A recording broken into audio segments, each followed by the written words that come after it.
And we are back, ladies and gentlemen, doing, what is this, the third time that we've sat down together? Yes, For sir. Voice of the Broken, fourth time total recording. Last week we did an episode where we talked about a brother that you lost and got a whole lot of positive feedback from that. People really seem to like what we're doing. A lot of people said that Peach has got a really deep voice all of a sudden. Say, oh, really? Yeah. For those like what who are just listening. Yeah. We can go deeper. Yeah. Hey guys.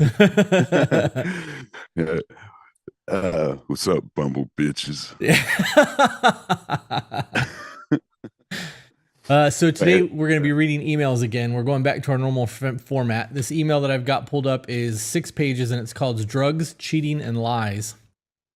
Our email screeners did put a disclaimer on this that says this message does touch on drugs, cheating, and maybe a little bit of abuse.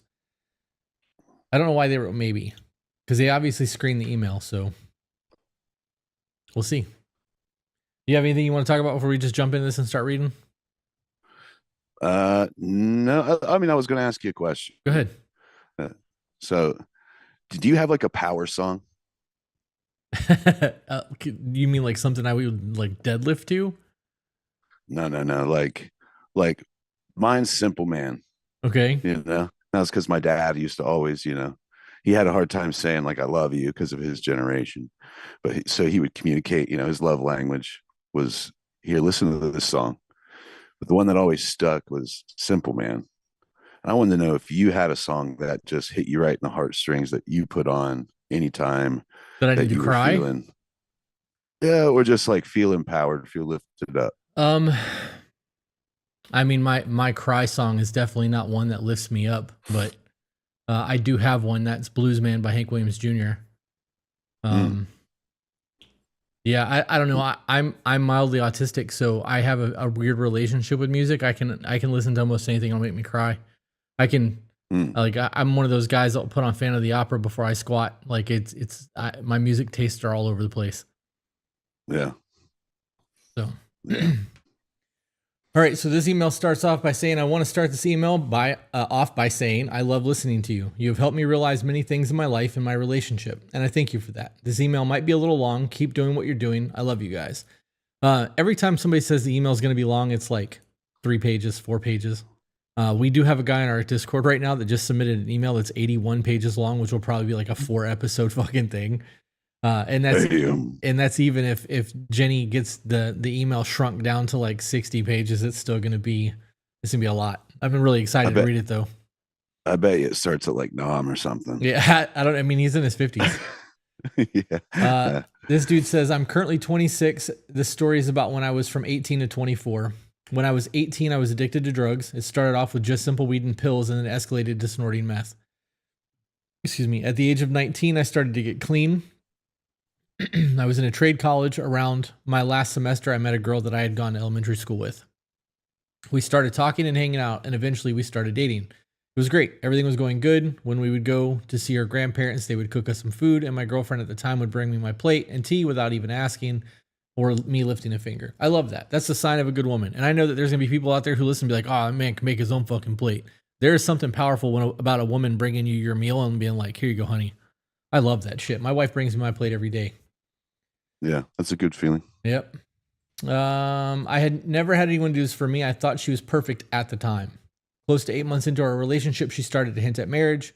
At the time, I'm only 20 and she's 19. She had started to mention multiple times on separate occasions that if I didn't ask her to marry me by the time we hit our 1-year mark, that she would leave me. That's a huge red flag, bro. Run. That should have been my first sign to get out and run. Is that the next sentence? Yeah.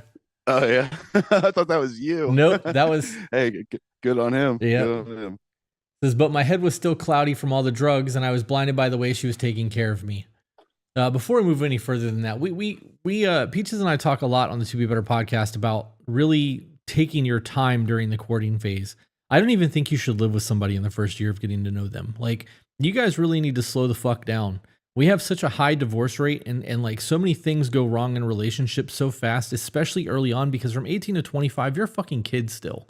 Your parents are still taking care of you in those ages. Like, you very rarely are people completely out on their own at 18 and like doing the thing. It's just the Yeah. reality of it, especially now. Yeah. Yeah, slow down, guys. So continuing, we got close to our 1 year mark, and she started looking around for rings. We started looking around for rings.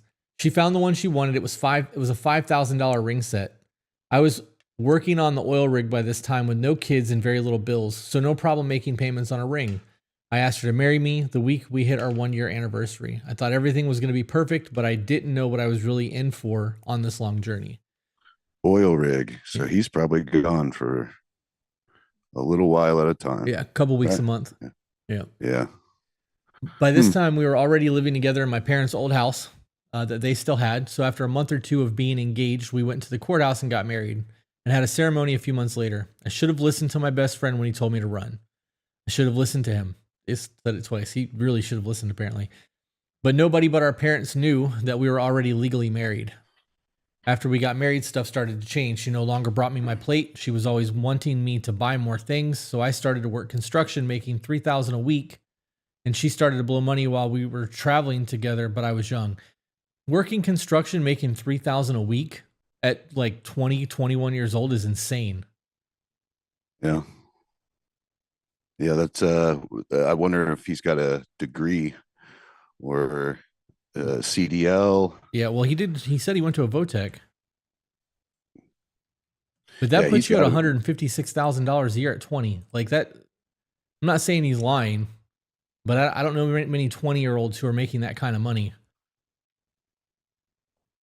I wonder if maybe he meant a month. I don't know. That's a lot of money. 156,000 a year in your early 20s is a disaster piece. Like that's you're either gonna end up getting like super addicted to drugs, like blow all your fucking money because you don't know how to be responsible with it yet, or you're gonna be the exact opposite and invest, buy houses, and end up being like a multimillionaire by the time you're 30. yeah. I think the first is probably more likely though. Yeah. Well, considering we're reading his email, I would say my bets are locked. Yeah. Yeah. Um, she started blowing money while we traveled together, but I was young, no kids, no real bills. This also started something in her head that I didn't know about. Fast forward a few months, I'm 21 now, and she's a few months from turning 20. She gets pregnant. I was happy. I wanted a kid while I was young, and so did she. We had talked about it, planned it all out. It was not a surprise when she got pregnant. A month from me turning 22, we had our first son. He was wrapped around the entire time and still is to this day. He was wrapped around me the entire time. Okay. By this time, she had changed a lot. I had bought her 2 different cars by now, quit construction to be home more with my son, and she was still blowing money like I was making $3,000 a week. I guess he did mean a week. I was Yeah. only making about $800 a week now, just enough for the two of us to get by. By this time, she had quit. Why would you quit your job?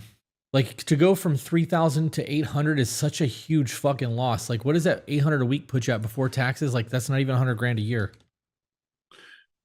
Well, maybe he had accumulated. How long did it say that? How long did it say that he worked in that position? Well, I mean, they met when they were what he said they got married at 19, so he's 21 now. Either way, even if he saved every dime he made, he would have only had 300,000 in savings.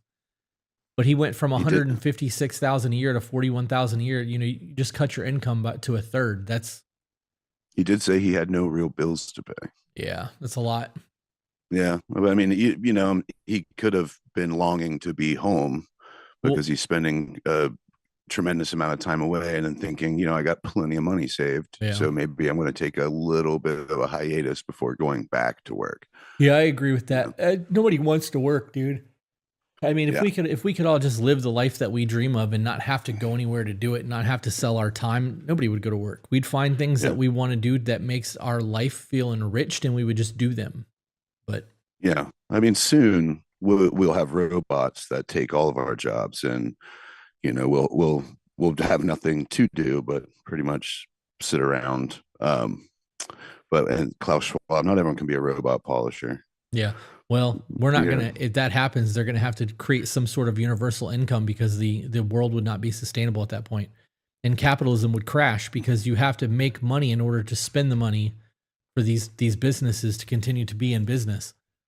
I So think we're going to hit the singularity, and humans will be obsolete. I think in a We're lot of talking. cases we already are.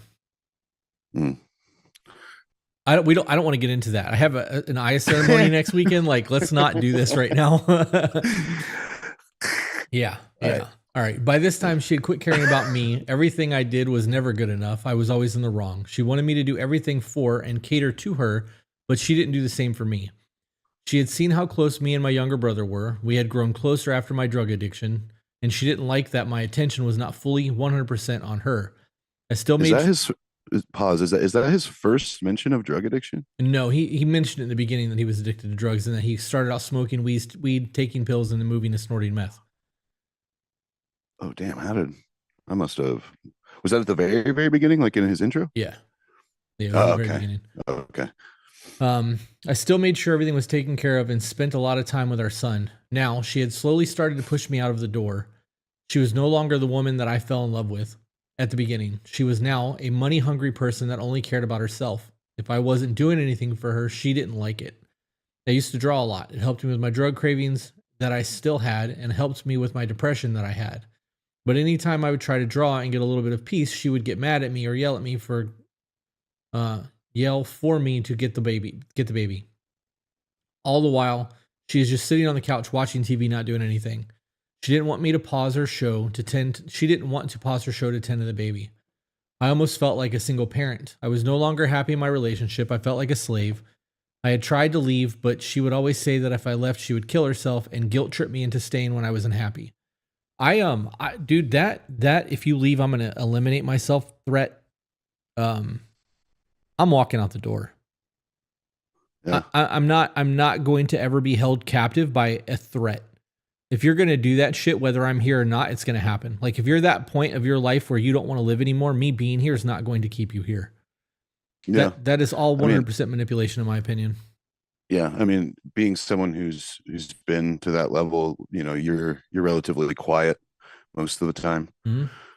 You don't want anyone to offset your chosen path, your decision. Right. That's like, the trauma's like so heavy. You've already started kind of packing your bags. You know what I mean?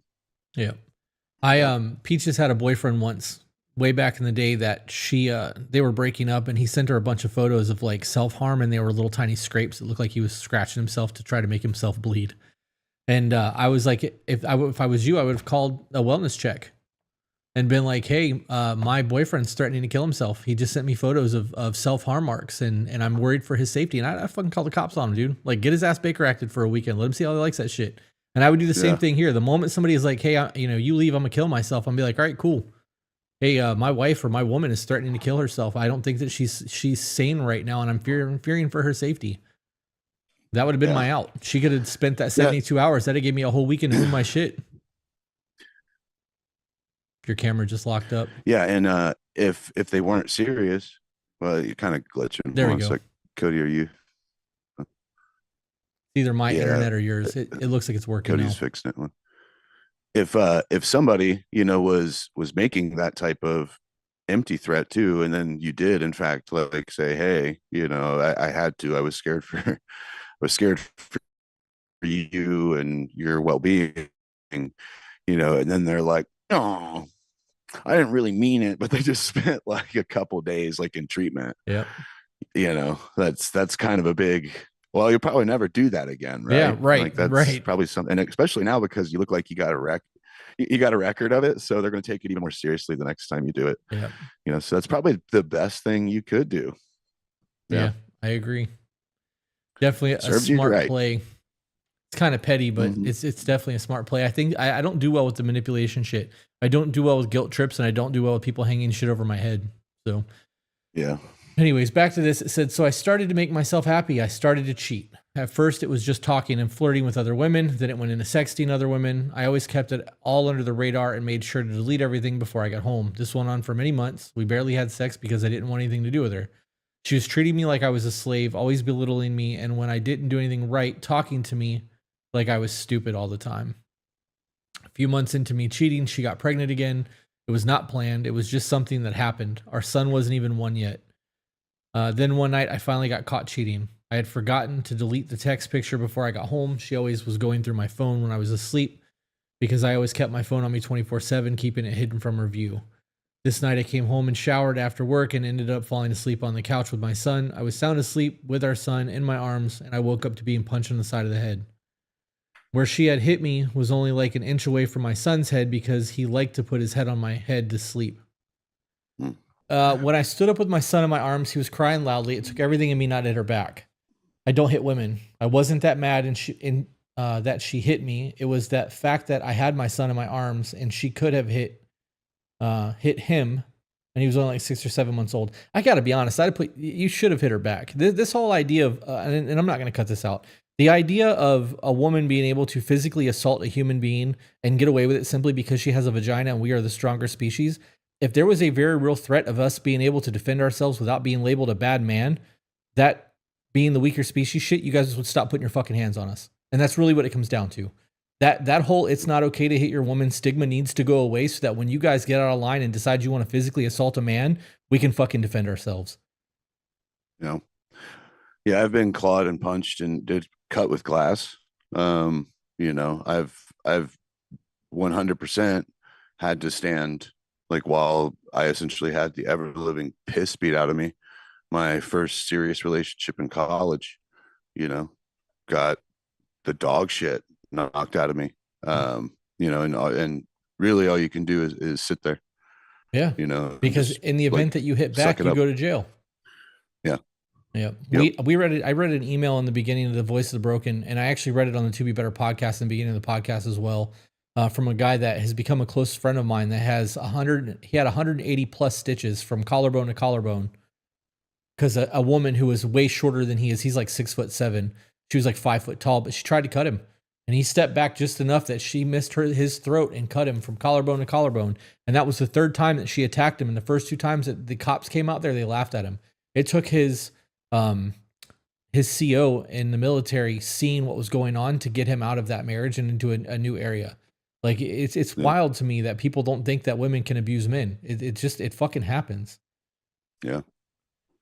Anyways, he said I stormed out of the house and walked to my mom's to give her my son so I could handle the situation without scarring him more.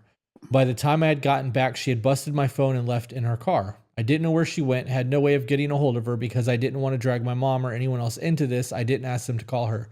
Why would you try to chase her down? She just attacked you. You've got your son. You drop your son off and you go back and she's gone. That's a great way for you to start packing your shit and getting out of Dodge. Like, she can have a fucking house. Who cares? It's a house. You can buy another one. You can rent another one. You can go stay at your mom's, whatever the case may be. Why would you want to go and have a fight like that? What is that going to solve for you? So for all of you guys that live in that drama-fueled scenarios where you are constantly at odds with each other, a situation like this is a blessing. When they leave, you have a free moment to get your shit and get the fuck out of the house. Yeah. I don't understand so many people get locked up in pattern, routine, comfortability. You know, like the thought of starting over again, you know, like the flooding of negative thoughts that comes in, you know, you have just a plethora of problems like with the partner. You know, I guess in this situation though, because what I was about to say was, but you know, they still watch the kid and they still, you know, they provide X, Y, and Z that makes you go, oh, when I don't have that, what am I going to do? My mother can't be there to watch, you know, my son all the time. And those kick in. But in this situation, you know, you're kind of right.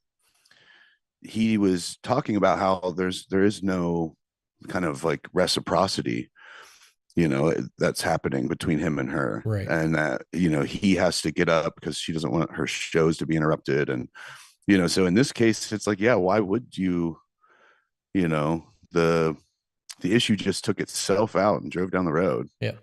You know, like this is a great opportunity, a new launching platform to find somebody, and it might take time, and it might suck, and it might be more of a ball and chain type thing. You know, hey, I'm so and so. Yes, I have a kid. Oh, well, you know, that rules out. You know, there's not a lot of people you know, super eager to take on something that big or whatever. But you know, you're kind of in a better position regardless. Take your time; you'll find the right person. Yep. If you're already miserable, you can do that on your own. This also speaks to self-love, dude. People who love themselves and like know their value and don't like have a self-loathing will not tolerate things like this. When you Yeah. realize that you add value to the world and that you are a good person and you love yourself, when somebody treats you poorly, you're going to remove them from the situation. And the way that I Right. try to make this look, if you have a best friend that you love and that you would like lay your life down for, if you saw them being treated this way, you would do something about it. Right. You're not going to just sit there and watch your best friend be treated this way. Something would happen, whether it would be, an intervention or trying to get them out of there, the cops being called or whatever, something would be taking place there. The problem is we don't love ourselves enough to go, I'm better than this. I don't deserve this. I can go and make money and I can raise my child and I can do all this without you. So I'm just going to do this without you. And you Yeah. can feel however you want to feel about it. If you want to go ahead and try to eliminate yourself like you've threatened to do, go right ahead. It's just going to make it easier on me because I'm not going to have to pay for fucking alimony. Oh, for sure. But those people that you're typically running, like, you're kind of evading, you're escaping and everything, they have developed years, weeks, months of knowing your happy triggers, Yep. the proper things to say to stop you dead in your tracks. And or the classic, like, David, what is it, Dave Cook, like he's got that whole section, his comedy, like, you're just like your father. Oh yeah. It's like it's like a ninja strike to your fucking frontal lobe, and Yeah. cuts you, like they know your triggers and stuff. So that whole process of, I'm trying to leave, I mean, what do? Do you block them? Do you, Of like, course. what about Absolutely. the kid? What about him? What about, She's like, not the one taking care of him. I'll see you in court. I'll get a lawyer. I will go to court. And if I can't take them right now and we can't agree to a custody agreement, go ahead and take the kid. You can go ahead and file for custody or child support or whatever you got to file for while I'm filing for the same thing. And we'll run this through the court system and see what happens. I got to be honest. I would have called the cops the night that she hit me. And I would have had it documented that she punched me in the fucking head and then she took the car that's in my name and just disappeared. Like there would be a record of this shit, dude. Like we're told that we're supposed to just suck this shit up and deal with it. Like this is what men are supposed to do. And I don't believe that. Somebody asked about that cup on the last episode. You want to show your cup off real quick? And where did you get that from? Got a helmet on the front. Okay. But where did he get it then? I'm pretty sure the Ren Fair. Okay. Oh, and somebody also asked about in Discord your grip thing. So this is what it is. The camera's kind of bright on it, but this is a pro medium tension. It's called Pro Hands by Grip Master. It is pretty quiet. Like there is all up to the mic, but yeah, it's quiet. This is something that I've adopted as, like, sitting here. Usually it's a hand rubbing. Yeah. They call that stimming. Yeah. Yeah. But this allows me to kind of, build hand strength at the same time as deal with the artillery shells of emotion exploding all around me. There you go. Anytime we do this podcast. Yeah. Okay, so back to this. He said eventually she came back home after about an hour. She made me stay up until 3 a.m. talking about this. She didn't make you chose to. I hate that. Nobody makes you do anything. This man was obviously trying to salvage a relationship, even though he was already cheating. She just physically assaulted him. He doesn't want to be there anymore, and the guilt is keeping him there. This entire situation, he's there now and doing what he's doing because of abuse. Like this is like typical. This is what men go through. Like this is really what we go through because it's easier to deal with this shit than it is to deal with the court system, to deal with having lawyers, divorce, alimony, child support, never being able to see our kid again. Yeah. I hate it. I hate this shit so much. Are there any states that give rights to the father over the mother? So a lot of states are now moving 50-50. Florida's 50-50. You have to prove the other parent is unfit. However, the broad definitions of proving them unfit is not like listed. So there's not really a way to know. You have to prove that they're abusive or they cannot adequately provide for the child. Like there's a whole lot of stupidity that goes into proving someone unfit. But I think that there needs to be psychiatric evaluations done. And granted, and financial. Right. Well, financial affidavits do have to be filled out when you go to get a divorce either way, because they want to figure out who's going to be the breadwinner and how alimony or child support is going to have to get figured out. Like that's done from both parents anyways. And if she wasn't working this entire time, he's going to get fucked in that whole situation. But the psychiatric evaluation, a true psychiatric evaluation is a 5 or 6 hour test. Like it's not just a quick, you go see a therapist and they say you're sane. Like there's a whole fucking like process to that. And I think that when it comes to children, both parents should be forced to take that. And if somebody comes back as unfit or unstable or narcissist or borderline or any of those things, there needs to be very real mitigation, and there needs to be a lot more involvement when it comes to Yeah. figuring out where the children are going to go. And I'm wording it that way because I don't want the government involved in people's families and their personal lives, but I also don't want children put in situations where they're going to be abused. So I'm not You a ever smart broke enough man to figure that out, but just my you thoughts. ever broke down the word parenting? No. Uh, you're renting. You're renting your child. Wordplay. Parenting. Essentially, you signed your child off to a third party. You don't have as many rights to that child as the big government does. Oh yeah. That's why CPS can just kick your fucking door in. That's why they can dictate. That's why there's truancy officers. That's why it's hard to be able to, set up for homeschooling. That's an intentional act in my opinion. But I think that the word there's all sorts of magic in words. Yeah. Cursing, like that's all spelling, like it's all wordplay. Yeah. But the big you're parenting, you're renting that kid from the U.S. government Hmm. because you signed because we all got the 9-digit. Social Security. Yeah. Yeah, man. Yeah. All right, let's get back to this. He said, I honestly didn't care about our relationship anymore. The next day I went to work and was texting all day.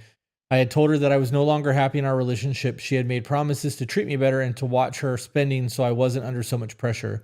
And I told her that I wouldn't cheat anymore and we'd try to make things work for our kid and soon to be born kid. Yeah. It took an awful big threat to get someone to step into line on that one. Yeah. Red flag. Why not have the conversations about how unhappy you are before it gets to the point of violence? Right? Like I understand I can even understand why men allow attention from the opposite sex when their marriage is fucked up.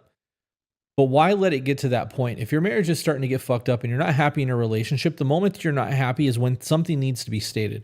Hey, I noticed you don't initiate as much as you used to. Hey, you used to, we used to dance in the kitchen. We used to do date nights. You used to hold my hand. We used to da da da da da da da da.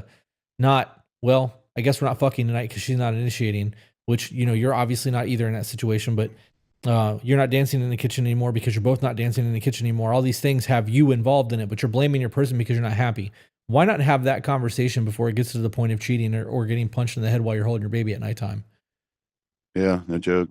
Or like you have initiation and it's denied. That's a very different conversation though. That's a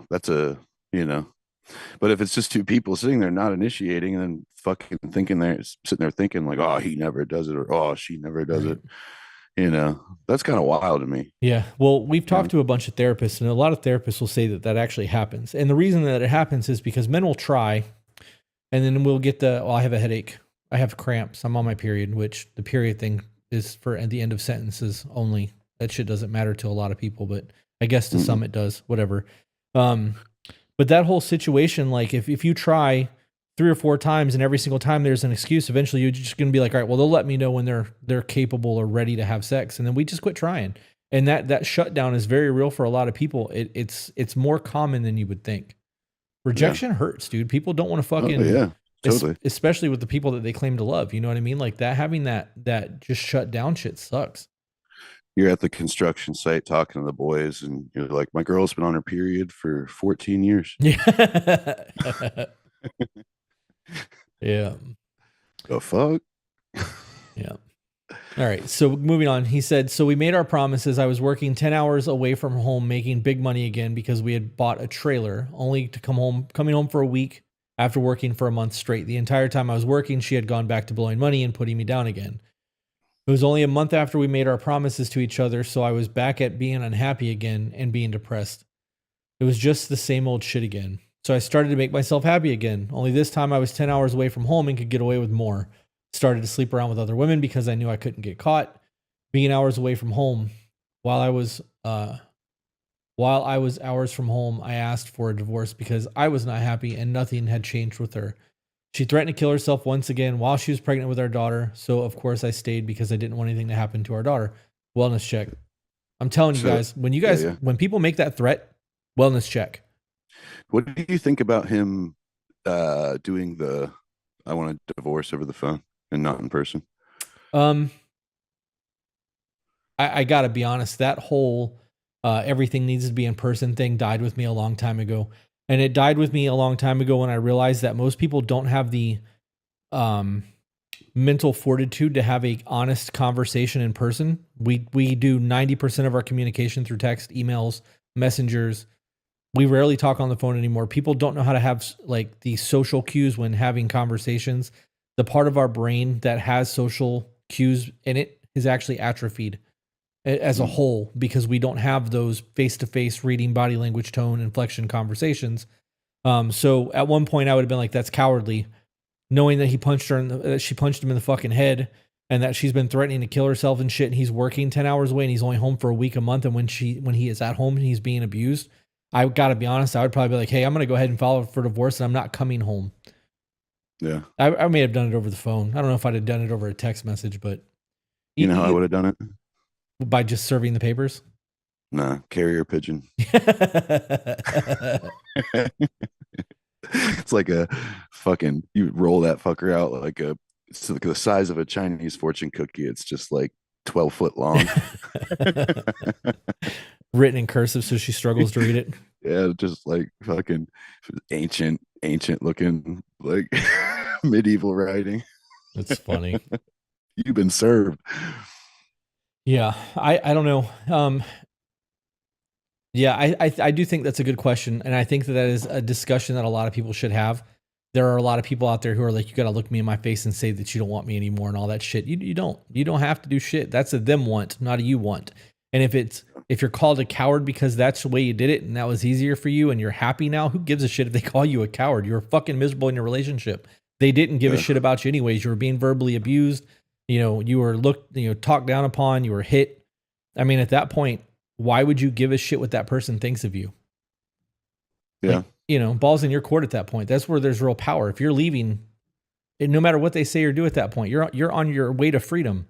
You might get dragged through the courts a little bit, but yeah. I mean, I could still see like say you had a great relationship with like the family. Maybe you had like a amazing relationship with your father-in-law, and it was like you got along with everybody but her. I could see you wanting to retain levels of respect, and especially if there's now we have the issue of custody and all of this, like it's going to make it a lot easier to set out honey rather than vinegar, you know. But I don't know. I just remember whenever me and the mother of my child like split, it was I wanted so bad to still get along with her family because I knew that there would be so much turmoil for the upbringing of my child if there was just arguing and if every time they were speaking, about me and they're talking shit about me, I didn't want them to have any sort of reason to do anything like that. right. So I can see how something minute like, he did the right thing. He sat down, he made eye contact with me, he gave me that, however, with someone in this position who clocked you in the head while you were holding your son, that could also be, getting impaled, Yeah. with a butcher's knife. So, Yeah. tightrope, catch 22, double-edged sword. If you're going to be the bad guy, though, you're going to be the bad guy even if you do everything right. And that's just all there is to that. Hurt people are vindictive people. That the people that you don't think will become vindictive when they're hurt and going through things like this absolutely do. And people who are already like this are going to be so much worse. And you're right Yeah. that the idea of being stabbed is definitely a fucking concern. Um, Been there. yeah, I understand wanting to be, if you had like a long-term marriage with somebody that you just weren't happy with in a marriage, but you guys were still close and you guys still had a good bond, or it was really good in the beginning and like you guys just grew apart and you had an amicable divorce, you would want to keep things civil because you did spend time with somebody. That I understand. Situations like this, I don't get. Yeah. I really don't. And Yeah. and knowing that she was pregnant and she was threatening to kill herself, why didn't you seek any type of psychological help for her? You were married. legally married, you can call and be like, hey, my wife just threatened to kill herself. She's pregnant with my daughter. Like, this is not, I'm not there to like help. I can't get her to the hospital. I need a wellness check. I need somebody to go and get her and take her to a hospital so that she can be evaluated. She's putting my kid's life at jeopardy. And there's a toddler in the house because he said that the Yeah. other kid was under a year when this happened. Yeah. Yeah. That's that's definitely a place where you should make a wellness check. Except, I mean, I don't like we talked about earlier. I think that people more so drop the I'm going to self delete as a method of really, really rotting you, making you feel terrible, like getting control over you, bringing you to a super low point of concern and being alarmed. I don't think it's necessarily always uh, that they intend to do it, I but think like we most of the talked about, time they're not intending to do it. It is a manipulation right, tactic. 100%. But when you realize that it's a manipulation tactic, the people who are listening to this, if they have a partner that ever does this to them, they'll know I have the option of a wellness check and they won't be able to go through this. And, Yeah. and that's the point of that. Dude, I've watched my mom do a lot of foul shit to men when I was growing up. And because I watched the way she treated people, there was a whole lot of things that I would not tolerate in my life. And I ended up tolerating a whole lot of other things that had nothing to do with the things that I saw growing up. But it did give me a good blueprint of like what not to tolerate. And that's what, Yeah. the goal is in this, is that people are able to understand that you have options when this is happening instead of just sitting there and tolerating the fuckery. Yeah. But I mean, with each time, like it becomes more and more empty too. Right. Oh, well, you said this. This is the fifth time you've done this. Fifth time you said this. Yeah. I think like the less you give it power, the more knowingly empty they know that statement becomes. Question is, what do they do from there? Because Right. they gotta find something that hits you under the rib. Yeah. I think at that point there would be um, false attempts. There would be things like, I have no faith in humanity, dude. So like I understand how far manipulation could go. There could be a bottle of pills that has a single Xanax on the floor and you took a bunch of fucking, sugar pills or aspirin to make it look like you downed a whole bottle of Xanax, and then put an empty bottle on the floor and lay on the floor and wait for them to call. You know what I mean? Like I have seen a lot of really foul shit happen because of the fucking people that I grew up around. But Yeah, but man, isn't that just like the epitome of perfect evidence of an unstable and unfit parent? yeah, the problem is at that point, if somebody goes to that extreme, there's going to be a whole lot of fear of what happens if I'm the actual cause. Would I ever be able to live with myself with that? You know what I mean? And like that would be a very real thing for somebody. Could you imagine walking into seeing that and you're like your kid being left alone in the crib, your girl being pregnant, laying on the floor like that, thinking that she just took a bunch of pills to fucking prove a point? Yeah. The psychological warfare in that's rough, dude. Like that's a lot to process. Yeah, sure is. That made me feel a certain kind of way. Yeah. All right. So back to this. It says, so I kept my cheating hidden again. I ended up quitting that job and going to an offshore oil rig, making really good money, more than what we needed to support our family and pay all the bills. I was gone for a month at a time and home for a month. The entire time I was home, I had to work a second job to keep us afloat because she was spending money like crazy, opening up credit cards that I had no idea about, not paying our bills besides the house note because it was on auto payments. I never got to see my kids. By this time, my son is 2 and my daughter is only a few months old.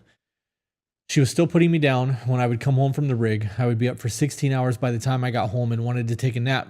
But she said she needed a nap before work and wouldn't be home until 10 at night and wanted me to take care of our kids and the house by myself after being up for 16 hours. I would wait for her to leave for work and go to my mom's to take a nap and get them to help watch the kids because I was just too tired to do anything. It's crazy. But I mean, he was on the rig for 16. So this rig is local. It's close. He's not gone for fucking months at a time. He said it took him 16 hours to get home. Oh, yeah. So if she's working, who's babysitting the kid while he's gone? That's a good question.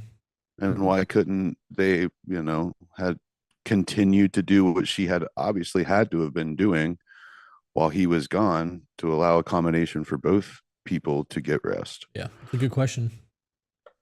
It's a good question. He then said, my parents tried to keep us to stay together for the kids, but I explained to them that the relationship was over. There was nothing to save. There was no love on either side. I didn't love her, and she only loved the money and things I could give her. This staying together for the kids is a mistake, guys. If you're unhappy in your marriage and you try to stay together, your kids are going to see a fucked up marriage and they're going to have fucked up relationships because of it. It's better to divorce. Can I tell you something funny? Yep. So one of my best friends growing up, his parents did that big time. Like, but it was a very emotionless house. It was very silent. No one really spoke. As a matter of fact, the family communicated more so through a dry erase board. Wow. There wasn't I love yous being thrown around by the parents to the children, anything like that whatsoever. Eerie, because I grew up in a house that was very, very much so, you always say I love you before you go somewhere because you never know type Right. energy, you know. And we knew the stagnicity was just reeking in the air, in this house, and we knew that there had to have been arguments and stuff, but more than likely when the kids are at school and things like that. Well, one day we were allowed to move the Nintendo 64 into the bird room. They had a bunch of big ass parakeets and like big birds, and we were sitting there and we plugged it in. We're all excited and everything, and all of a sudden we start noticing that these birds are recounting and chatterboxing all of the arguments that the parents had while we were gone, while no one was Wow. in the house. And some of the shit we heard, man, like little tattletales. But I remember looking at Aaron, and he's so almost numb because of all of it. And I look at him and he's just like, yeah, I fucking knew it. Yeah. I'm like, dude, what a way to find out, Those birds had to have heard the same arguments a lot to be able to Oh figure out how yeah. to do it. Oh, That's oh wild. yeah, man. But that was a rather strange, way to find that out. Fucking birds, bro. Yeah. Yeah. All right. So this goes on to say, after 5 years of this back and forth and nothing ever changing, we got a divorce. Happiest day of my life. She still tried to get all the money she could for me, but eventually, after a year of trying, she finally gave up. And now I'm in the best relationship I've ever been in. I've been in this relationship for 2 years now, and my mental health is so much better. And my now fiance doesn't care about how much money I make. As long as bills are paid, kids are taken care of, and food is on the table. If you read this podcast, thank you for taking the time out to read my story. I hope you all both have an awesome day. And thanks for being the awesome people that you are. And love you guys. I love you too, man. I would like to get emails that have a little bit more of like the turnaround. Yeah, we said that last time, but maybe that was written before, the that episode. Oh, I'm sure. So let's be very proclamatory, you know. If you're writing an email, I know the trauma part. I mean, that's gotta be some therapy, just scribbling that shit out like, Yeah. but don't forget that you definitely you climbed a big ass mountain and now you're at the top. Let's hear about the top. Right.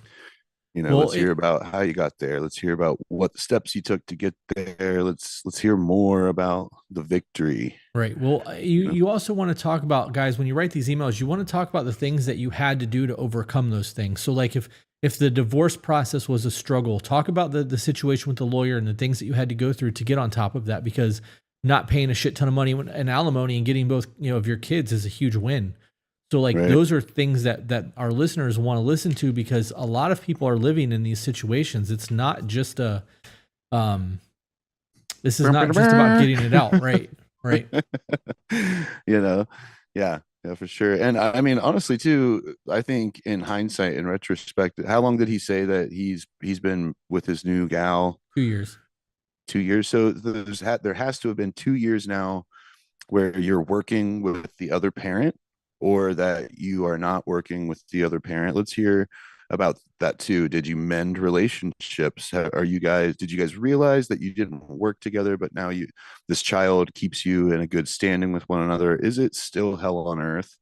There's so much there Yeah. to, because I almost wanted to ask you, like, hey, how far are we into the email? Because yet again, we were we were like, all right, bad, it's all bad. Yeah. Holy shit, we're in the trenches, man. Like, we're still there. And then it's like, but now things are great. Yeah. And it's like, come on. Yeah. Where's the rest of the story? I do have, this is an 18-page email that I'm sitting here that this is thoughts on the book that I wrote. Somebody wrote in and like gave their opinion on my book. Okay. So Okay. I'm going to just read this. It's 18 pages, but um, it's from a woman. And it says on here, you did say that the book was for everyone in the Discord. So this will be my thoughts as a young woman facing the aftermath of my own bullshit. There's a little bit of an intro there that I'm just going to skip. It's like a paragraph and a half, but it goes on to say, owning up to my shit has been hard. You've made it harder. But I mean that in a good way. You've pushed me to want to do better. I say push, it's really been more of a shove, and to take accountability for my fuck ups. Some of these thoughts may not be cohesive and make sense, but I find a rawness in that. It's unmatched. It has taken me much longer to get through the book than I would have liked. But after each chapter, I had to really take time to reflect and think deeply. My book is only 165 pages. You can read that book in 2 hours.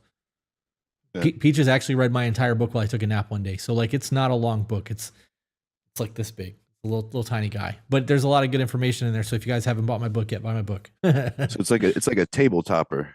Yeah, it's definitely if you left it on your coffee table, there's definitely a conversation to be had there. Hang on. There's no way I'm reaching that. Well, I'm gonna just slide off camera for 2 seconds too. Hold on. Hold on. All right.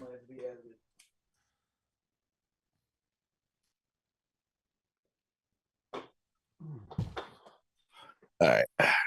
When you look at my book, I don't know how well this is going to focus. Let me minimize this other window. Bro, I gotta say, you were fucking shredded, bro. Yeah. I was 212 pounds in that photo. But yeah. That's a mirror shot. And when you look at the back of the book, I'm holding a razor blade to my wrist. And underneath of this is a bottle of pills on the counter spilled out. So like when you open the entire book up, I don't know if you'll be able to see the whole thing. It is my bathroom. And it's basically me in the mirror telling myself not to quit. Oh, clever. It's thin. It's only 165 pages. It's a relatively small book, but is there pictures? No, just on the cover, which is really cool because I took that myself as a photo challenge. But that's dope. All right. Anyway, so she goes on to say, I cried a lot actually, and it really put a lot of things into perspective that I would have never thought of, not only as a person but as a woman, getting a glimpse through the lens of a man. Just the introduction made me take a deep breath to steel myself. With saying so openly that the book was most likely going to piss me off, I took pause. I asked myself, do I want to be pissed off? But the answer is, as silly as it is, yes. Because you put it in your words, this book is doing its job. I love that. She's quoting things from my book here. She quote, your perception is your reality. What will you choose to see? And she said, I don't know right now. And I may not know for a long time. I will circle back around to this thought. My next question is, who are you? She wrote, before my immediate answer would have been, well, I'm Cricket. I'm autistic. I love singing and moshing. I'm a survivor of a multitude of shitty things. I'm an ambivert, and I seem to have usually differing opinions from my peers. I'm a former vet tech, now getting into paramedicine, and I'm raw dogging life to the best of my ability. I love that, raw dogging life. Though after the chapter, it really made me think, I don't know who I am yet. That's the whole point of that statement. I know what I want to be, though. I want to be the change in the world. I want to be a change in the world. Or, if that's too big, a change in a community. A positive change that leaves a lasting impact, like a more affordable healthcare for all, animal or human. Hey, hell yeah. I want to live on my own piece of land with a horse or two and my dogs in tow. But I'm not sure there are words for that yet. Labels, I should say. At least ones I could give myself. Those are labels I'd have to earn, because that was part of the book, is having to earn your labels. It's easy to be like, yeah, I'm a husband. I got married. You didn't fucking earn that title, bitch. You fucking got married. You signed a piece of paper. That I'm a husband has to be earned. That's action. That's provable, like tried and true. I did the thing. I'm continuing to do the thing. I'm a husband. Otherwise, you're not. And it's no different than being a male versus a man. You can call yourself a man, but unless you live like a man and you have manly traits, you're not. You're a male. And I actually touch on that quite a bit in my book. I don't like that shit. I think that people use labels that they haven't earned to like as a badge or like a name tag. Hello, my name is. And like, it's just not a thing for us. That's like some stolen valor shit to you. It is. It really is. Dude, that's a great way to put it. I never even looked at it that way, but yes, it is.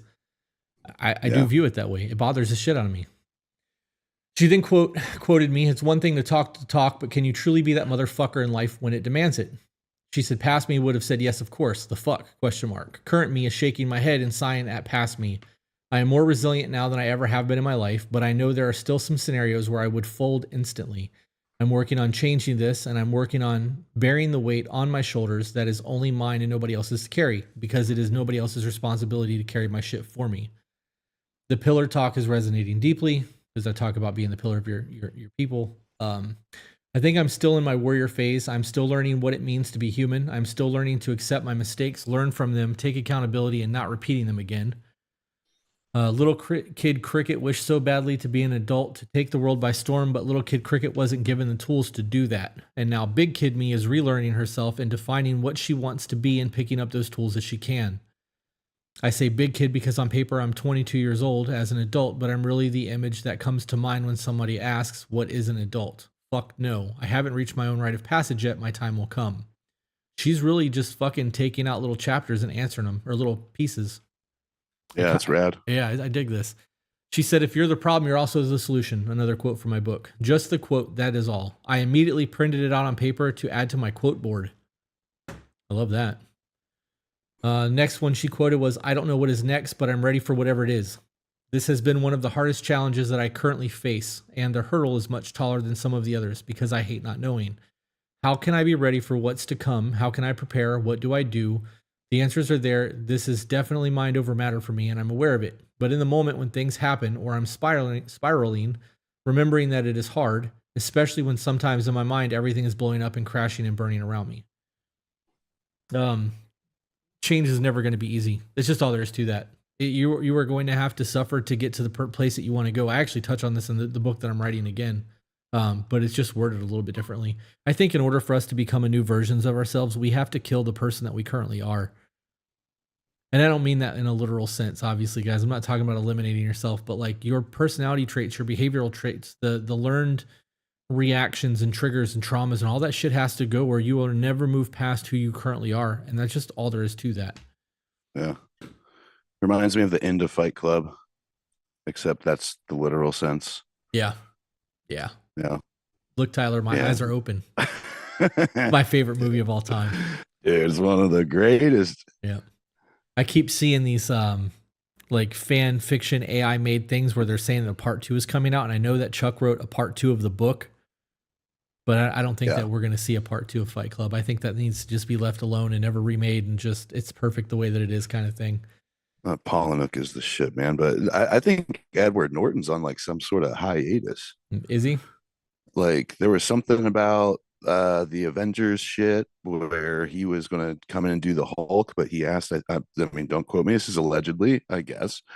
From what I understand, like he had some pretty high expectations for what he would be paid to be the Hulk, and that's why they didn't pay him. Like, nah, and went with Ruffalo. Yeah, I think since then I ain't seen him in shit. Yeah, I think Mark Ruffalo did a good job as a Hulk, though. Yeah, same. He reminds me of the Bruce Banner from the 70s and 80s when we were kids. Yeah, with Lou Ferrigno. Lou Ferrigno. Yeah. All right, so the next quote says, attitude reflects leadership, Captain. She said, I've seen and remember The Titans several times. It's one of my favorite movies, but I never really took the time to dissect it. I enjoy this analogy greatly, and that quote is genuinely beginning to mean something to me, not only in what I expect from my man and to allow him to lead and lead properly, but for myself as a woman who's growing into her femininity and finally feeling safe and happy enough to do the traditional housewife things. But to me, I find there is a sense of leadership there too. I cannot allow my shitty attitude or shitty feelings to get in the way of making sure that things in the home are done. It's my job to provide a clean, safe, and welcoming home for my man to come home to. And after a long 12-hour shift, it's my responsibility to take those decisions and extra tasks off of his plate so he can use this time to lead effectively. This made me tear up writing it because I have not been the greatest at that recently. I have not pushed myself, and I have not recently allowed my attitude to get in the way of not doing my part. Thank you for smacking me in the face with words. page are we on? We're on page 5. Sounds like the love deepened. Yeah. Isn't that crazy? Like when you were when you were able to put your own bullshit aside and realize that like my relationship's not where it could be because of me, and you stop going, it's all them, it's all them, it's all them, and you start making changes, your relationship changes. Yeah. You can be in a really bad relationship. It may not change overnight, but if you do the right thing for 5 or 6 months, your partner's going to change because they're not going to come into a war zone. They're not going to be worried about what they're not going to be worried about what version of you they're going to get when they come in the door. Like things are going to start to be reciprocated. People want to be happy as a whole. And when we're miserable and the people around us are making us miserable, we don't want to be there and we don't want to be around them. So we shut ourselves off and we just exist. It's not the same thing as thriving with somebody. Yeah, people don't enjoy being on neither offense or defense. What they want is harmony. Right. You know. Yep. She then said, the father chapter is really hurting. My mom was a drug addict and always had a revolving door of men. I had multiple men in my life trying to be a father in some way. And until this chapter, I had a very convoluted idea of what a father is. I didn't have that growing up. I was the percentage that ran away from home at 16. I was the percentage that had drug problems between the ages of 15 and 19. I too got the stop crying or I'm going to give you something to cry about because my mom still to this day cannot process anybody's emotions but her own. Unless I was happy or neutral, I got my ass kicked, and God help me if those dishes weren't done. Did a good job of shaping me into a responsible person that gets shit done, but at what cost? I have battled my anxiety and of holy fuck, I didn't do XYZ, somebody's going to be mad. And it hurts seeing kids with their dads sometimes who are what a father should be. I know it's my inner child screaming and crying because I wanted that so fucking badly. The daddy-daughter dances, the bring your dad to school day lunches, to lunch days, the career days at school. I was always the odd kid out. I'm 99% sure I won't be having children, and if I do, you better believe I'm going to make sure that I not only have a leader for a husband, but a present father. I fucking love that. I love that you're willing to admit that you don't know if you want to have kids or not too. That's one of those conversations that needs to be for sure before you actually have a child.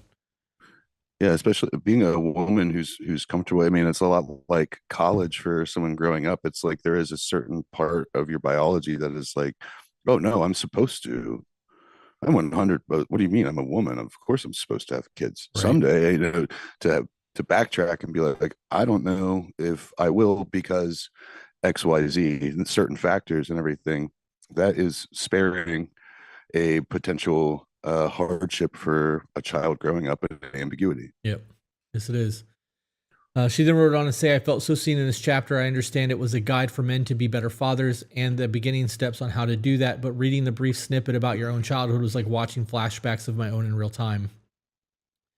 She then wrote, thank you for being here, Chris. I do not know you personally, but I am so grateful to know you through the podcast and your conversations in Discord. It means so much to know that there's people out there like me who had the emotionally immature parents who never stood up for us and always told us to suck it up before they gave us something to cry about, who had to figure shit out on their own and pick our own selves up even when we were too broken and bruised and army crawling our way through shit the best way we knew how. You inspire me so much. What a great writer. Yeah, this is validating as fuck for me. Putting out a book. I can imagine. Yeah, absolutely. You've got to feel elated right now because I mean, they are literally hitting. I mean, you can tell that they've probably bent pages and in your pages, they've probably highlighted, they've probably wrote notes. Yeah. They treated that shit like an essay. Yeah, dude, I've seen photos of people's books where they've highlighted and stuck post-it notes and written in the book like it's 165 pages, dude, but it's just to the point. Like there's not a whole lot of filler in there. But shine on, Chris. How do you feel, bud? I feel great. Yeah, dude, putting out a book is scary. Putting yourself out in the public on its own is not a comfortable thing. You know, as a content creator, I've gotten kind of used to it. Like being in the public's eye doesn't bother me anymore. But putting out a book is tangible. Like you physically have something that I created in your hand that you've purchased that I'm hoping will make a difference in your life to some degree. And knowing that I've only sold 1,500 or 1,600 copies of the book over the last 3 months, like that's not a lot of sales. But the people who are buying the book are having their fucking life changed from it. Like eventually, maybe this will be a New York Times bestseller. I don't know, but if it changed, I mean, give it time because people are word of mouth, man. Yeah, 6 degrees of separation. You know, once people start seeing the impact of it, once people's lives truly are touched by it, Yeah. People are going to start handing that down because they believe that it has enlightenment within it, that it has good practice within it, good story, and this person's obviously gathered a fucking dump truck worth of positive, emotion, Yeah. positive practice, so yeah, shine on you, bro. Yeah. Fucking props. It's definitely going to change lives. And even if it only changed 10 lives, it was worth the, 30 hours that it took me to write it. Yeah, 6 degrees of separation, Yeah. 10 lives is going to turn into 60. 60 is going to turn into, Yeah. yeah, yeah, yeah. Yeah. She then went on to write, I'm not a man, nor can I be a father, but I can be a human being who is kind, compassionate, and present. And I can be a human who holds myself, not only myself accountable, but others as well. She then goes on to say, Chapter 5, how do you define success? My definition of success is happiness. Happiness to people all around the world is so vastly different. Some people need money to be happy. Some need to be a million. Some people need a million animals or a career they genuinely enjoy. For me, my happiness is what I already have: 4 beautiful children, a wonderful man who does everything he can to support me and our children, and the ability to go to the concerts and festivals we go to. I don't think I wish for more, really. Then you have a successful life. Like, if that is your answer to success and that's what you currently possess, you should have true joy in everything that you do moving forward because your purpose has been fulfilled. That's Yeah. huge. Not to mention those children more than likely are going to raise up happy with the way that you treated them, the life that you gave them, and you're going to get that back in spades as you get older. Yep. And the grandkids, in the Mm-hmm. event that she actually has kids. I Yeah. know that it sounds like they had kids or he had kids and she's helped raising them. But anyways, sure, I'd love a bigger house, a newer car, and all the newest fancy gadgets that are always coming out, but those don't fill my cup. What fills my cup is knowing I have a beautiful slice of life I get to call my own. And the happiness and security I have felt for the last 2 years is unmatched. Safety, security, happiness, freedom. Those are 4 words that define success to me. And with the right nurturing, the success will only continue to grow and prosper.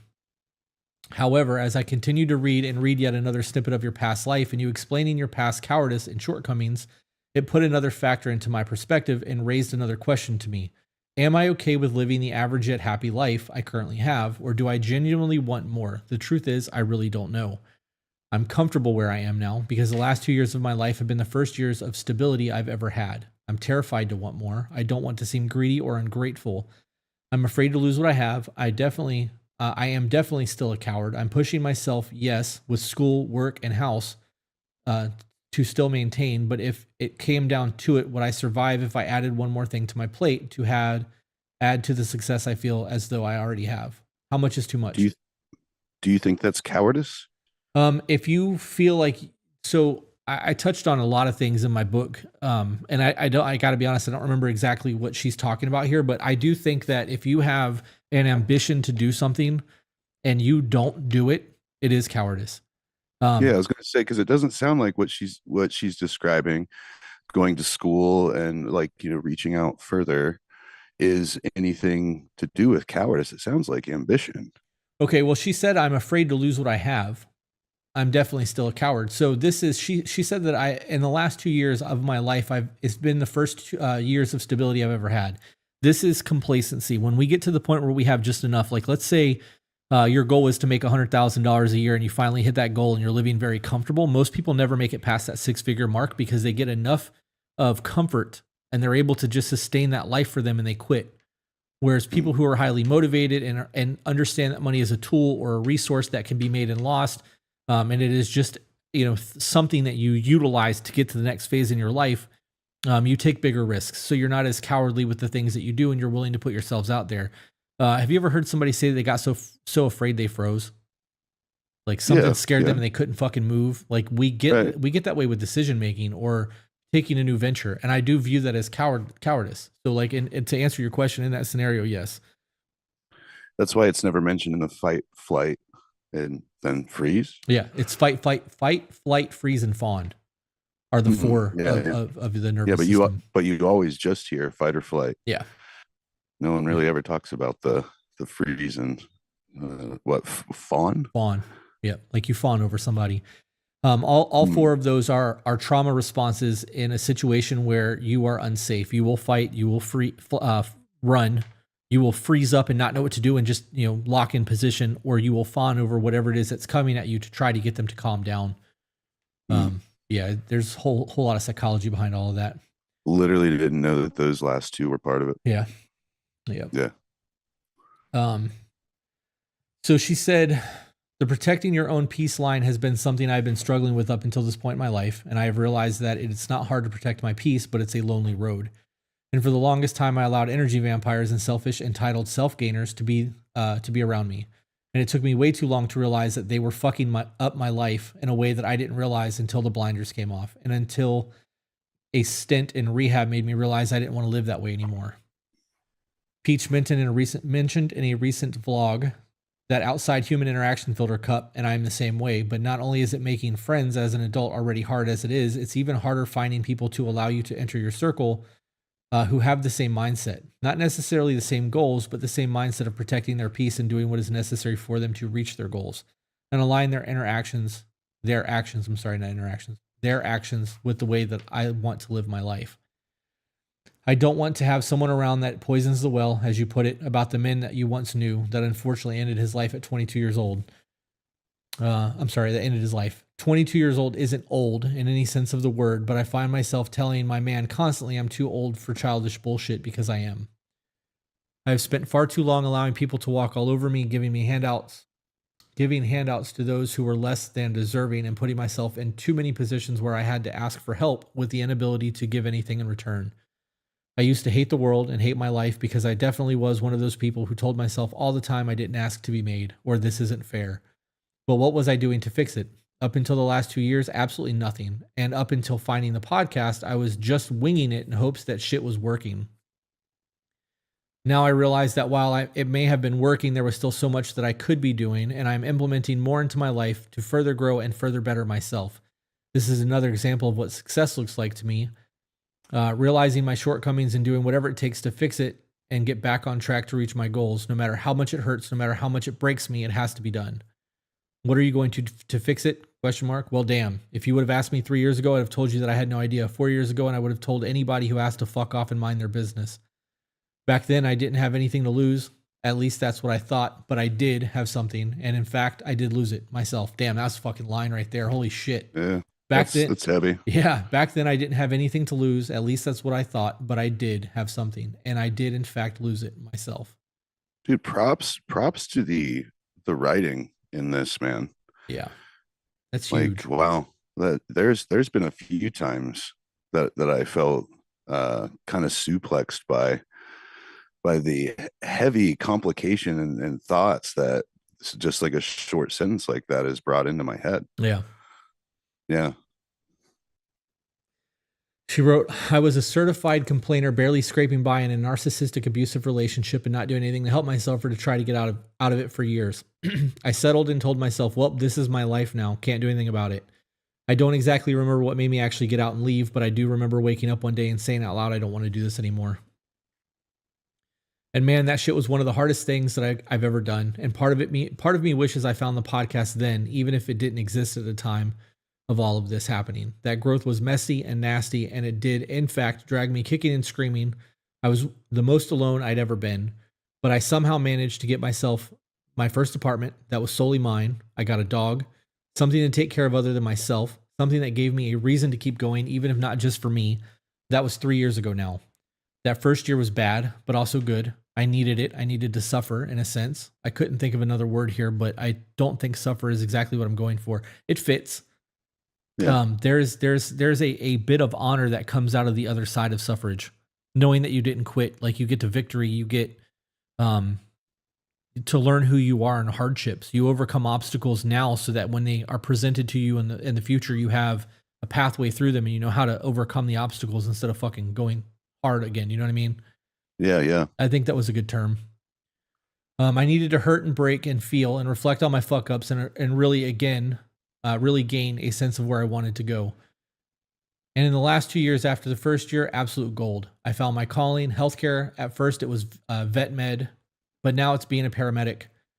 I discovered concerts and moshing. I can't even verbalize the healing growth I've experienced bumping into sweaty bodies with other people to nasty guttural vocals in the background. We got an absolute warrior right here, bro. Yeah. Yeah. Yeah. And I'm glad I found it. I've built a family, my mosh pit crew, and the love of my life I fully intend on marrying, which is a lot And to. here, pause for a second here, just real quick. So my younger brother, love him to death. Silas, man, if you're watching, I love you. So I met him at a dying fetus show in Columbus, and I mean, he's so brilliant. I mean, what an incredible musician. He's been like Flea on a bass guitar since he was 13. Oh, I mean, wow. he's incredible. And he wanted to go to a hardcore show, and he was by no means hardcore at the time. You know, he had seen stuff. There's this place here in Columbus called Dirty Dungaroos. It's a laundromat owned by like some fucking just staunch punk rock dude, and he loves to have these big shows. And there's literally, like the train hopper hardcore touring, vagabond types. He's like, I want them to be able to do their laundry and get down to these fucking hardcore shows, right? And so he kind of started watching through the Dirty Dungaroo scene, and then he got to go to this Dying Fetus concert. And I remember standing next to him. So I'm too worried about fingers gouging out my only good eye, but Yeah, man, did yeah. I love a good pit back in the day. So I'm sitting on the outskirts. I don't mind being one of the dudes on the sides, pushing people back in and being the big dude preventing people from getting slammed, Right. because I can, I'm 6'3", 200 something, pounds. I could like, Catch help the somebody if you need wall. to. Yeah. Right. Well, he's looking at me and he's watching all these people just crawl onto stage and just go running off and just right in. I mean, just some people getting caught, some people not, some people getting flattened. And my brother's kind of my size, just a lot skinnier. And he's like, "You're telling me that I could just go up there?" And I'm like, "No, those people are all special, Silas. Like, like they have, passes or whatever. No, dude, yeah, of course, go, man." And I remember his 6'3" frame climbing up onto that stage, and then having the instinct to be like, gather, catch me, and running and hitting and just getting surfed.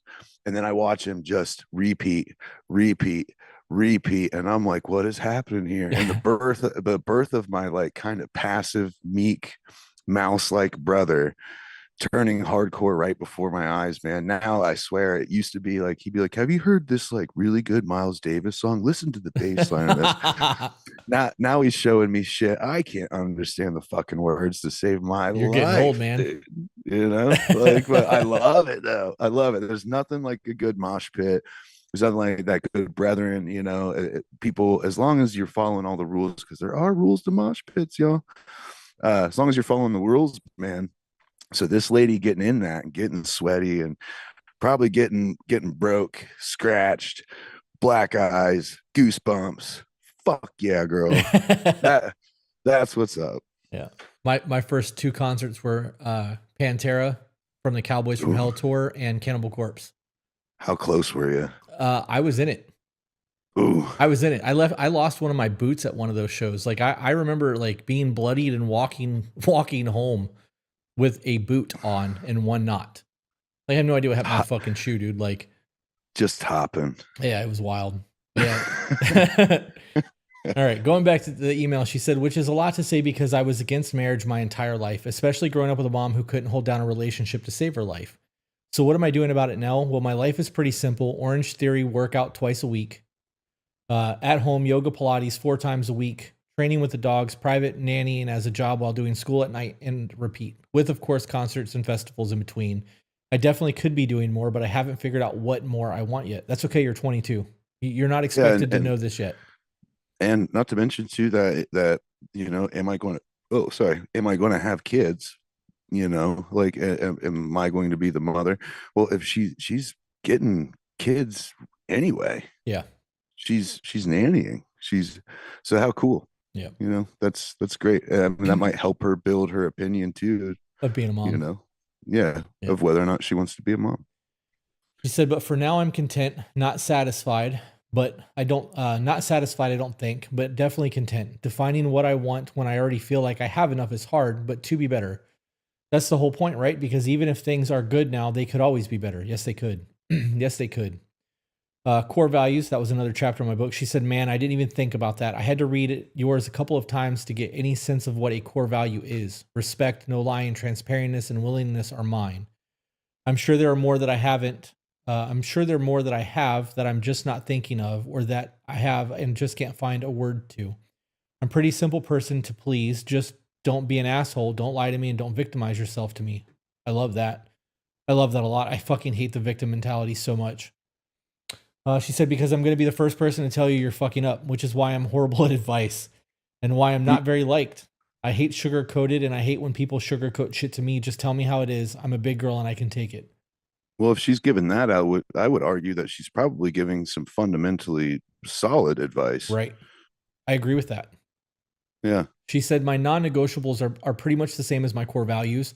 I'm not here to hold your hand. I'll guide you to I will guide you as best I can with the tools that I have, but I'm not going to do it for you, just like nobody's doing it for me.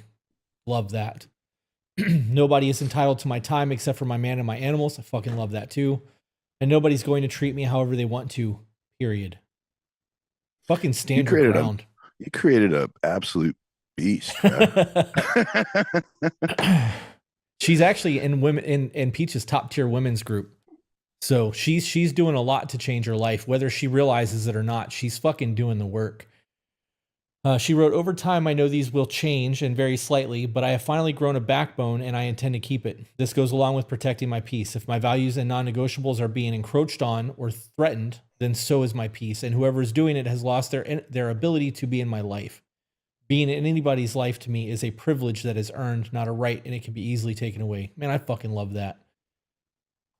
The eulogy exercise. Have you ever wrote your own eulogy? Once. I have that in my book. I told people to write their eulogy for the person that they are today, who the person they think they'll be in 10 years, and then again in 30 years, because it gives you a blueprint of the things that you need to change in your life to be the person that you want to be written about for your eulogy. Yeah, you see, I wrote mine in the wake of realizing that my entire life was so different after, coming out of the coma and learned, learning all of the new at the time weaknesses and stuff that bodily I had, mentally I had. I had to look back at the version of me that was murdered that night, and I wrote a eulogy for them. I wrote a eulogy for Alex. Do you still have it? I'll have to look it up. It's been in my notes. It depends on if I still have the same Apple sign in. That would be an amazing thing to read on the podcast if you were up to it. I'll look for it. She wrote, while I've yet to do it is going to be very hard for me, not because I'm proud of what people would say about me tomorrow if I die, or not proud, but because I know people are liars, and I know if I died tomorrow, it would be a shit-ass eulogy. That's the point of writing it, though. I've had countless friends from childhood die, or people I knew from school that I was once very close to, and I've seen people show up to their funerals that hated them, or never said anything to them or had a real relationship with them, saying good things about the dead person to either make themselves look good or feel better. So you understanding what you understand from this, like your life experience, you're missing the point of writing the eulogy. It's not about what other people are going to say about you. It's about what you once said about you if you were to die today. I had, for the longest time, all I wanted was somebody to stand up there and say, you're a good man. But the life that I was living at that point in my life, there would have been nobody that could have stood up and said that. Even my best friend would have been like, yeah, he was a real fucker. You know what I mean? Like, I might have been good to him, but I wasn't a good man. And like, that's the point of that. You want to be able to break your eulogy down in a way that you can essentially kill who you are to become the version of the person you believe you're capable of being. Yeah. So Cricket, I highly recommend that you actually get on that exercise. She said, I'm not the best version of myself currently, but I know nobody would outright say that at my funeral because they're scared of the backlash. You shouldn't disrespect the dead. This isn't about their shortcomings. This is about celebrating their life. Hell no, fuck that. I'd rather the whole room talk about my shortcomings and my excuses and shit I should have done rather than lying to themselves or others about how good I was when we all know I could have been better. But what I can say is for 10 years from now, I want those good things to be for real. I want people to talk about how far I've come, how much effort I've put in, blood, sweat, and tears I had to wade through to get to where I was before I died. Right now, my eulogy would probably be somewhere along the lines of she was a bitch who only cared about herself and her animals. She was unreliable and never wanted wants to spend time with anybody outside of her own home. She works too much and leaves a lot to be desired outside of work, which I'd rather have that than something fake. And maybe that's kind of shitty of me. I've also never written a eulogy or read one. Every funeral I've been to was too young to understand what was going on. But I know I want it to be genuine, not made up bullshit.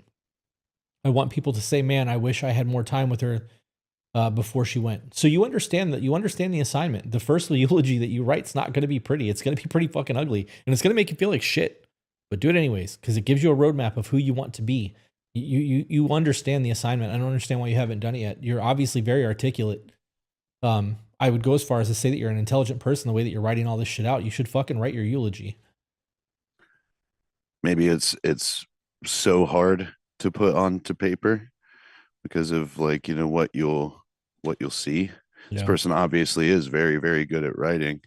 Perhaps they're not ready to put it on paper. Make it real. Because they know just how bad it's going to hurt. Yeah. Yeah. She said, you bet your ass I'm making that happen. And the legacy I want to leave behind, I want my name on a plaque somewhere, or my name to be shared in generations to come. Maybe for a career and maybe medical advancements I have to implement over the next 20 years, or because I saved someone's family member and the story gets passed down to their children and grandchildren. I just need one. That sounds very Achilles. Yeah. One person to tell me you changed my life for the better and I will be fulfilled in that. Not because of the ego boost, but because I did enough and because I was enough. Someone is still here. There's actually a quote that says the meaning of life is to bring richness to others' lives, and that's what you're supposed to be living for. This I want my name somewhere on a plaque. Peaches and I have a friend of ours who does he has a ranch, and I actually just did a podcast with him. It aired yesterday, but he has it was his podcast, not mine. He has a ranch that rescues exploited and trafficked children and adults, women. And he has 21 acres, and there's like 10 or 15 tiny homes on the property. It's probably exaggerated tiny homes, maybe only like 8 or 10. But he brings people there after they've been integrated and helps them. They lets them live there with no charge while they learn a trade or a skill and can get back on their feet to reintegrate to society after being trafficked or exploited, which is honorable as a motherfucker. And we've donated a lot of money to his ranch, and because of that, we have 3 bricks on his property that say either "To Be Better," Chris and Peaches, or a variation of the two. So like cornerstones of houses out there have our name on it. And I never thought that it would be cool to have a plaque of our name somewhere because like, who gives a shit? You know what I mean? It's just a plaque. But then after I got that brick on the property of the To Be Better podcast, the very first one is a cornerstone. I was like, damn, that's a fucking honor, dude. Like everybody that comes to this ranch that was exploited or human trafficked, they're going to see this and know that we had a hand in making sure that they have the ability to be where they're at right now into this next catapulting them into the next like version of themselves. And that's huge. So I fucking get it. That's a huge honor. Yeah. Like I've been told several times that I have like Achilles syndrome, like I have a tendency to like want to do risky stunts. I was when I was in Florida, I jumped off that 60-foot tower into shark water. I mean, it's called Shark Tower. And the way my mind is like, if I live, I got some fucking oomph. I got some more gusto. It's like, and I find that wanting your name to live on is, for me, that's healthy. Like I want to like, shout loudly and have my name echo. Yeah, absolutely. Like, because eventually it's going to fade and whatnot. There's probably a ton of people who don't know who Achilles is whenever I say Achilles, but he's that man that fight the Bulgarian, and how are you gonna fight him? I know I wouldn't fight him. Well, that's why no one will remember your name. Right. Yeah. Like that's how I want to live, man. Yeah. What was it? Props. What was it they said in Gladiator? The actions of the man will echo through eternity. It was something along the lines of what we do today echoes in eternity. Yeah, that's it. Yeah. She then wrote, this chapter was a lot for me genuinely, and I think I've said that about each chapter, honestly. Hence why it's taken me so long to get through your book. I used to think my past defined me, that I was a heartless bitch who wanted to make everyone around me suffer the way I suffered because it wasn't fair that I was the only one. I'm not like that anymore, thankfully, but past me was definitely spiteful and arrogant, and I used use my trauma as an excuse to be shitty and as an excuse to not be better or to not better myself. I let my past experience hold me down and hold me back in chains of my own self-pity and doubt. I'll say it again, I was a coward. I refused to let anyone else close to me in fear of getting hurt. And the fear that fear and spite is what drove me. Everything I did out of anger to just be better than my mother. But at one point, I was just like her, a carbon copy, go figure. We're on page 15, so almost done. Sex, drugs, and rock and roll was my entire life until I finally woke up and realized that I wasn't happy and that I needed to change. Now I use my past as a tool to empathize with others, to connect with people who have faced similar life experiences, to tell others and relate to others that it's not always going to be like this, that things do get better. It just starts with you. It has to start with you, not the world, not your parents, not anybody else, you. And thank you, Chris, and please thank Peaches for me too, because it took me finding your podcast to truly realize that everything starts with me. And I think I always knew, I just ignored it. But you two always say you're the author of your own life, so grab a pen. Sounds silly if you say, so hand someone else the pen. Why would I do that when I can just fix my shit? It's hard, but doable. Thank you for solidifying that in me.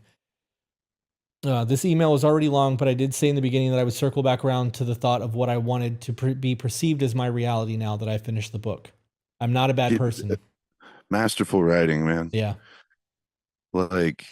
Like she did circle back around. Look at that. Man, if that was me, I would have wrote that shit and I'd have been like, yeah, I'll circle back around. I would have lost track. Yeah. I would have lost track so long ago. I would have had to put an asterisk at the bottom of the page to come back to that.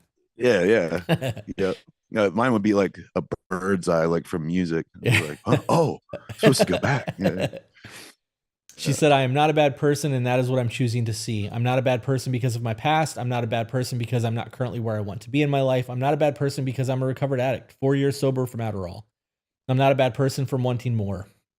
Because now that I am here and I've thought about it after mentioning it earlier, that I wasn't sure if I wanted more. I do. I really do. And that doesn't make me shitty. It makes me ambitious. Ooh, I love that. That's what we said earlier. Yep. That's nailed it. I'm choosing to see that it's okay to want. It's okay to feel. It's okay to just be sometimes. I'm choosing to see that everything is okay. I'm doing my best. I'm doing the best I can with what I have and what I'm gaining through the podcast and new life experiences. I am the author of my own life. I will be getting that tattooed. But there's also a line in a song that I always go back to. It's called Body Bag by a band called Beartooth. One of my favorite songs. I'm not sure if you like it, but the line is, one life, one decision. Make sure it ends with you still living. I fuck with the line. Beartooth's awesome. Talking about one of the nastiest shows I've ever been to, though, man. Oh my God. I've never had to worry about people aerially flying on top of me. They were doing the thing where they put their hands out like this and someone steps in it. They're just throwing people. But I mean, dude, I'm literally sitting there with my girlfriend, like trying to act like an umbrella, like getting hit side to side, back, forward. And then it started coming above and I was like, no way. We're like on the barrier too. And I'm like worried about my head getting like chopped off from getting pressed on the barrier. Like, wow. I mean, it was wild. I mean, but crazy energy. So hell yeah, Beartooth.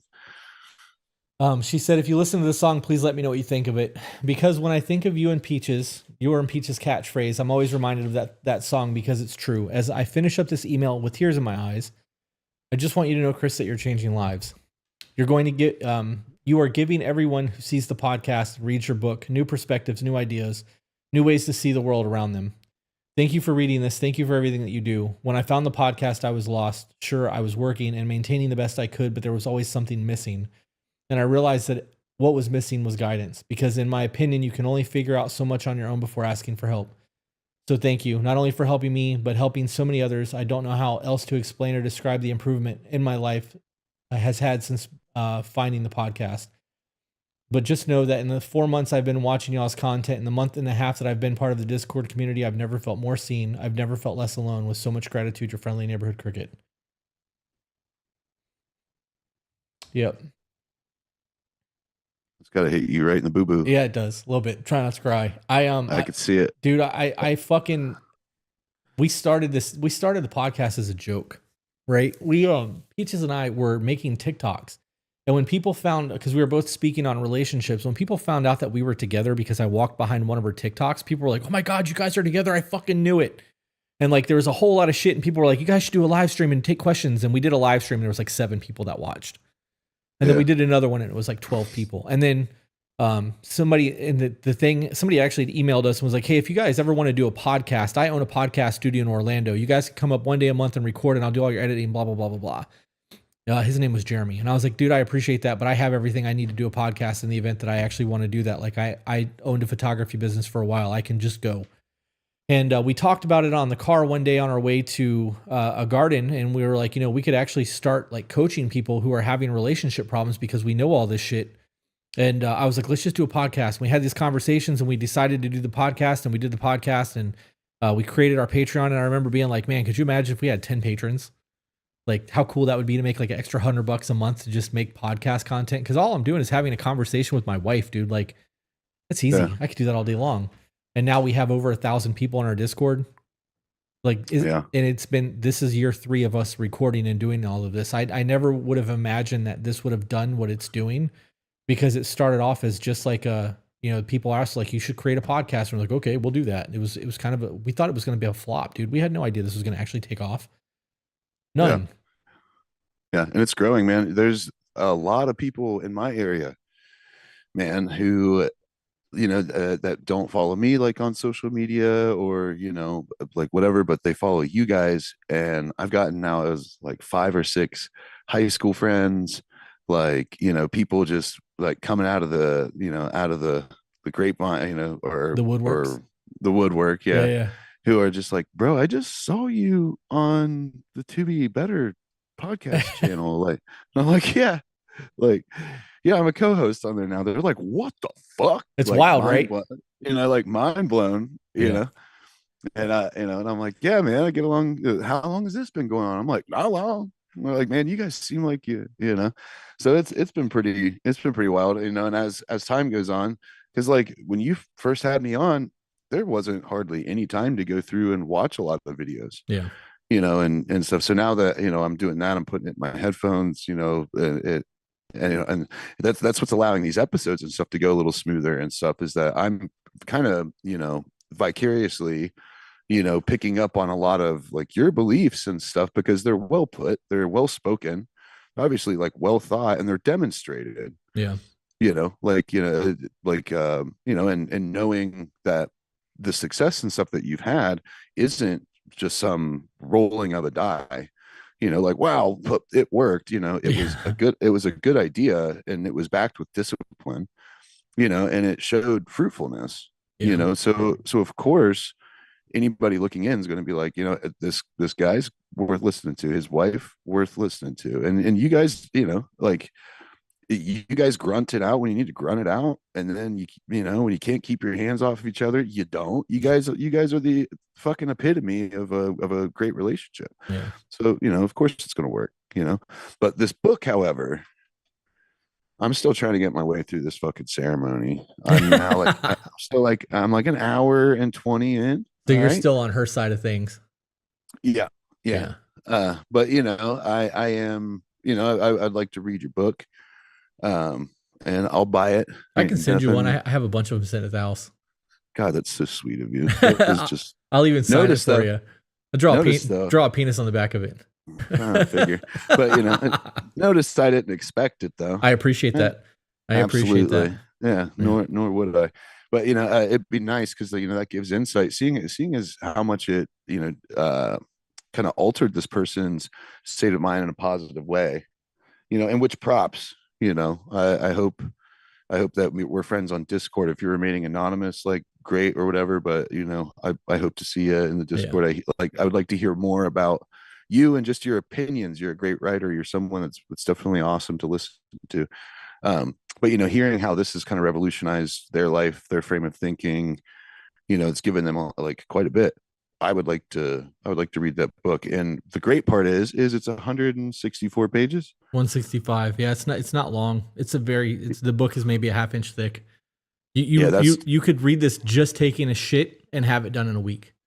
Like it's see me, I used to love to read and whatnot, and now it's like a matter of depth perception, which like it makes it incredibly difficult to keep my place, because of depth perception, and B, like focalizing my one eye on something that close to me, like for that long, just like tattooing. I end up getting like kind of like head nausea. You know what I mean? Like it kind of not really like a headache, but like my eye will spend kind of hours afterwards, kind of like Yeah, twitching around, you know. it's So strain. that's kind of perfect because I think that amount of pages is just about whenever I would It's need to funny. toss in the towel. I'm gonna end up with an audiobook here. We have a ceremony in April, at the end of April, end of this month. We're doing another eye ceremony. It's next weekend, and then we have 2 weeks of Costa Rica at the end of May. So I'm hoping that if it hasn't been done by May, that I'm gonna sit down at the end of our Costa Rica trip and actually just do a audio version of the book for Audible. I have to plug a couple of things, and then we can wrap up. I know you got a tattoo appointment in an hour, so I got to plug a few things too. all right. Well, you go ahead because mine's probably gonna take a little bit longer than yours. Okay. Yeah. So anybody, just so you know, I'd like to give a little bit of a plug to the company that I run. It is a herbal supplementation company. You can go check that out at hellfireholler.com. It's a lot of the products that I created and crafted out of necessity for whenever I was in recovery after an attempted murder on my life. These products have ended up helping quite a few people. There's a lot of people saying that they have positively impacted them. So if you'd like to try that, go to hellfireholler.com. And my name is Deadeye Two Tongues on all social media. All right. So I have we guys, we have a Patreon community. Obviously, the lady that wrote that second email is a part of our Discord. In order to get to the Discord, you have to join our Patreon. Did you get your Patreon set up yet? Zach says he can do it this weekend. Dope. Zach is a fucking godsend with all of this. If it wasn't for him, we wouldn't have the community we have. I'm wondering if he knows he's doing my Patreon though. Like, you'd have to ask him that. I pretty much just told him, I'm like, bro, you're gonna have to fucking be the hero. Yeah. Like, yeah, you're gonna have to be that Saliva Nickelback song for me. Yeah. Not gonna sing that song right now. It's fucking and real. They say that Reeling it back. Stop it. Stop it. We will be doing a trip to Greece in 2026. The trip was announced on Monday. These Voice of the Broken episodes release a whole lot faster than the podcast episodes that we air. We are recording into July as of right now for the To Be Better podcast. So for those of you who are listening to this, we have announced the Greece trip for 2026. There are 16 slots left available to go. It is 6 days in Mykonos. We will be doing 2 seminars while we are there. There's beach tours. There's a whole lot of dope shit. You guys can find that out by either clicking the link in the description of the video or going to our website, tobebetter.com, and clicking on the couples retreats. We also have 2 domestic retreats that are happening this year. We have one in Florida in June and one in North Carolina in August. All of that information is on tobebetter.com. And that's it. That's all I've got. So unless you have anything else, we can wrap up and you can go get tattooed and I can sit here and edit all the fucking behind the scenes footage that I've got sitting. I am going to be doing the tattooing, unfortunately. Oh, that sucks. Oh yeah. Yeah. I sat with breaks 6 hours yesterday, from hip to armpit and on the back. So my back piece now connects with my side. Awful. It's absolutely awful. So yeah, so I was talking about this on Discord. So my buddy got like a video of me like just flat out snoozing, snoring in the area that you think I would just be screaming. And he's like, yeah, man, you just like fell asleep. And I'm like, nah, dude, that's not what happened. Like I reached the ultimate point of acceptance during all of that. My brain was fighting. I was trying, I was saying mantras. I was in it, and finally I got to the point of acceptance that like I do whenever I'm suspending all the anxiety, everything's gone. And I just totally accepted what was happening to me. And I'm fairly sure I astral projected right the fuck out of my body. I was fucking tap dancing on top of my back, man. That's wild. Yeah, it was cool, and I needed it. I'm getting older. It shit hurts more, doesn't it? Oh God, dude. It is terrible. Especially like people are like, oh my ribs hurt worse than anything. And I'm like, yeah, I had a needle hit every pore, every square inch of that son of a bitch yesterday. Yeah. I mean, killer. But no, that was all I really need to add, I think. Other than quit bitching and get to fixing. All right. I'm Deadeye Two Tongues. He said the line. We're done, guys. Have a great day.